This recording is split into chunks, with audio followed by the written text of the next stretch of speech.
Hello guys, welcome back to my channel. তোমরা সবাই কেমন আছো? আশা করি ভালো আছো। আর হ্যাঁ, আমি অনেক ভালো আছি। তো সবাইকে জানাই গুড মর্নিং। তো ব্যাপারটা হচ্ছে কি যে আমি ভেবেছি আজ থেকে একটা ব্লগ স্টার্ট করব, মানে ডেলি ব্লগ আর কি, আমি কী করছি কি না করছি। তো সেই কারণে আজকে ব্লগটা শুরু করা। যদিও আমার সকাল সকাল রান্না হয়, আমি তখন ব্লগ করতে পারি না। অনেক সকালে আমি উঠি, তো রান্না করে আমার বর কাজে যাবে বলে, তো যেই কারণে আমার রান্না করা হয় না। তো আমি এখন চা খাচ্ছি, আর আমার বর কিছুটা চা রেখে গেছে, সেটাই আমি এখন খাচ্ছি। এরপর হচ্ছে কি যে আমি একে একে ঘরের সমস্ত কাজ করব, সেগুলো আমি তোমাদের সাথে শেয়ার করবো আর দেখাবো যে আমি কী কী করি সারা দিনটাতে, একা একা ঘরের মধ্যে কী কী করি। তো এটাই হচ্ছে আমার মেন টপিক। তো ব্যাপারটা হচ্ছে কি যে চলো পুরো ভিডিওটা তোমাদের দেখাই। কোন কাজ হচ্ছে আমার বাড়ির সব কিছু কাজবাজ করা। তো আমি প্রথমে ঝাড় দিয়ে দিলাম, তারপর আমি ঘরটা ভালো মতো মুছে নিচ্ছি, দেখতেই পাচ্ছ। এরপর হচ্ছে কি যে আমাকে মাজতে হবে বাসন, অনেক বাসন পড়েছিল। তো এই যে দেখতে পাচ্ছ, আর আমাদের এখানে জল থাকে না, 12টার পর জল, মানে 12টার পরে জল আসবে। তো যাই হোক, তারপর আমি এখন সব বাসন টাসন মেজে নিয়ে আসি। এই দেখো, আমি এখন বাসন মেজে চলে এসেছি। তো দেখতে পাচ্ছ সব বাসন এখানে রয়েছে। আমার পুরো ঘর গোছানো কমপ্লিট হয়ে গেছে, গ্যাস ফ্যাস আমার সব মোছা হয়ে গেছে, এই যে ঘরও ঝাড় দিয়ে মোছা হয়ে গেছে, সব কিছু করা হয়ে গেছে। শুধু আমি আজকে ঠাকুর পুজো দিতে পারবো না, কারণ আমার একটু অসুবিধা আছে, ওই কারণে আমি ঠাকুরটা পুজো দিতে পারবো না। আমার বান্ধবীকে বলবো দিয়ে দিতে। আর আমাদের ঘরে এত ইঁদুর হয়েছে, এই দেখো ঘট আমার ফেলে দিয়েছে, দেখেছো? ঘরটা ফেলেনি, কলাটা খাওয়ার জন্য এই দেখো কলাটা হাফ খেয়ে নিয়েছে, আর ঠাকুরের জল ফল সব ফেলে দিয়েছে। কী করবো বলো তো ইঁদুরগুলোকে নিয়ে। তো যাই হোক, আমি এখন এগুলো একটুখানি গুছিয়ে নিই, যে তারপরে আবার কথা বলছি।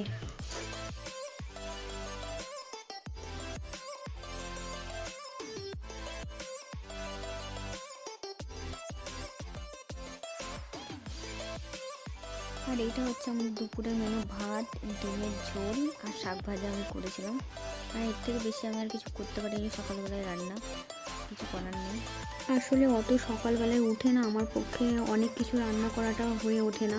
ওর জন্যে আমি রাত্রিবেলাতে রান্না করি, যাতে আমার বর একটু রাত্রিবেলাটাতে ভালোভাবে খেতে পারে। ওই কারণে আমি রাত্রিবেলাতে একটু বেশি করে রান্না করি, ভালো মন্দ। ঠিক আছে, সকালে আমার হয়ে ওঠে না, তো আমি পেরে উঠতে পারি না মেন। এবার তার মধ্যে আমাদের জল থাকে না, কিছু না, ওই কারণে আমার খুব সমস্যা হয়। ঠিক আছে, ওই কারণে আমি সকালবেলায় সে মতো রান্না করতে পারি না। তা আমি এখন, আমার গলায় কদিন থেকে একটুখানি মানে খুব খুব করে কাশি হচ্ছে, যেই কারণে আমি ডাক্তার দেখিয়েছি, আর একটা আমাকে ওষুধ লিখে দিয়েছে, এই যে ওষুধটা। তো এটা আমাকে 3বার খেতে বলেছে ডাক্তারে। ঠিক আছে, 2বার করে তিনবার খেতে বলেছে।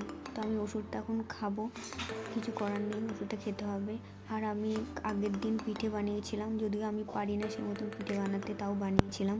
তো এখান থেকে আমি একটুখানি খাবো, আর আমার বর বলে গেছে যে বরের জন্য রাখতে, তো সেটাই রাখবো। তো আমি ওষুধটা আগে খেয়ে নিই, চলো। পিঠেটা খেয়ে দিয়ে এখন আমি ওষুধটা খাবো। আর পিঠেটা আমি পুরোটা খাইনি, কারণ আমার বর আমার বলেছিল রাখতে, ওর জন্য কাছ থেকে এসে খাবে, ওর জন্য আমি অল্প একটুখানি খেলাম, আর ওর জন্য রেখে দিলাম। আর আমি না, সত্যি কথা বলতে, এই ওষুধ আমার একদম ভালো লাগে না খেতে, কিন্তু আমার গলায় এত খক খক খক করে কাশি হচ্ছে, যেই কারণে আমাকে ওষুধ খেতেই হবে, কিছু করার নেই, যাতে গলাটা ঠিক হয়। মানে এত জলে হয় যে কী বলবো। আর কালারটা দেখেছো, সবুজ কালার একদম। তো যাই হোক, এরপরে আমি চলে যাব চান করতে, কারণ আমাকে চান করতে হবে।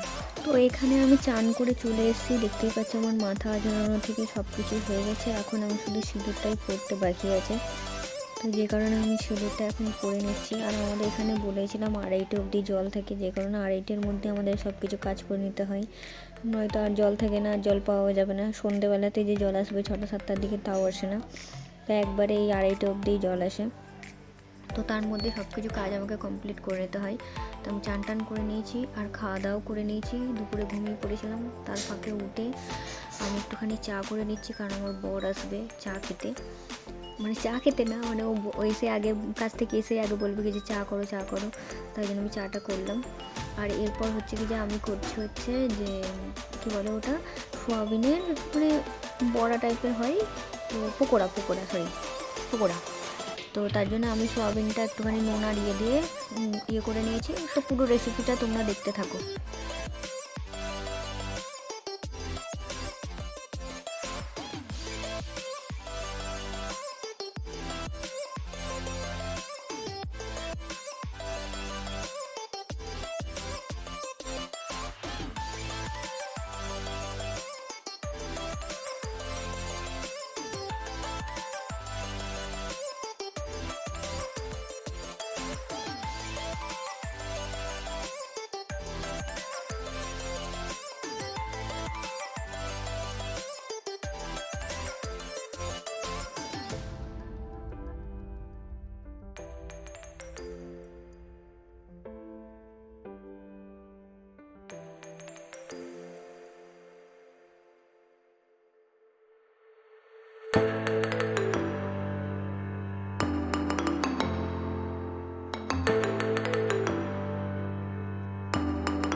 তো দেখতেই পাচ্ছ এখানে সোয়াবিনের পকোড়া কমপ্লিট, আর সাথে হচ্ছে যে চা আমার আর আমার বরের।